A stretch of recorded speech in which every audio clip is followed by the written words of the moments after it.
Macmillan Audio presents The Field of Blood, Violence in Congress, and the Road to the Civil War by Joanne B. Freeman. Read for you by the author.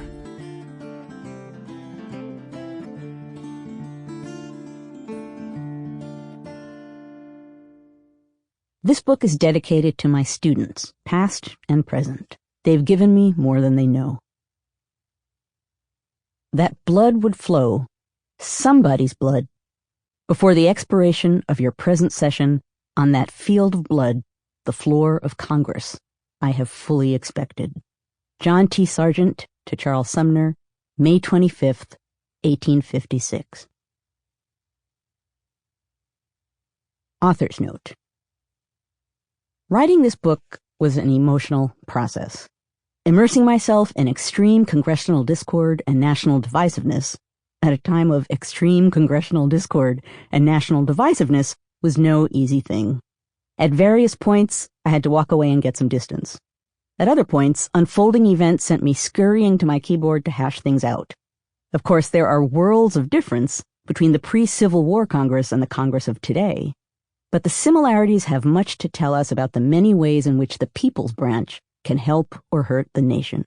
Many years ago when I began researching this book, it was far less timely and far more puzzling. There seemed to be so much violence in the House and Senate chambers in the 1830s, 1840s, and 1850s. Shoving, punching, pistols, Bowie knives, congressmen brawling in bunches while colleagues stood on chairs to get a good look. At least once, a gun was fired on the House floor. Why hadn't this story been told? That question is answered in the chapters that follow, which reveal for the first time the full scope and scale of physical violence in Congress between 1830 and the Civil War. Yet even knowing that answer, I didn't fully grasp how such congressional fireworks could remain undercover until last year.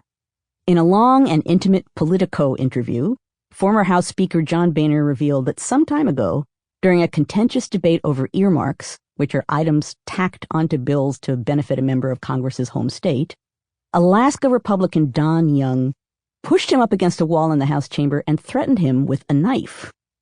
Now, according to Boehner, he stared Young down, tossed off a few cuss words, and the matter ended.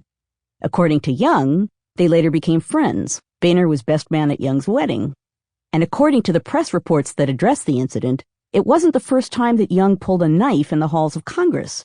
In 1988, he reportedly waved one at a supporter of a bill that would have restricted logging in Alaska. He also angrily shook an usik, which is actually the penis bone of a walrus, at an Interior Department official who wanted to restrict walrus hunting in 1994, but that is an entirely different matter. Two of these confrontations made the papers when they happened, but only recently has the Boehner showdown come to light. Remarkably, even in an age of round-the-clock multimedia press coverage, what happens in Congress sometimes stays in Congress. From a modern vantage point, it's tempting to laugh or gasp at such outbursts and move on, and sometimes that's merited. The Usyk incident is definitely worth a chuckle. As alarming as Young's knife play seems, it says less about a dangerous trend than it does about a somewhat flamboyant congressman. And yet, congressional combat has meant much more than that, especially in the fraught final years before the Civil War. In those times, as this book will show, armed groups of Northern and Southern congressmen engaged in hand-to-hand combat on the House floor, angry about rights violated and needs denied, and worried about the degradation of their section of the Union. They defended their interests with threats, fists, and weapons. When that fighting became endemic and congressmen strapped on knives and guns before heading to the Capitol every morning, when they didn't trust the institution of Congress or even their colleagues to protect their persons, it meant something. It meant extreme polarization and the breakdown of debate. It meant the scorning of parliamentary rules and political norms to the point of abandonment.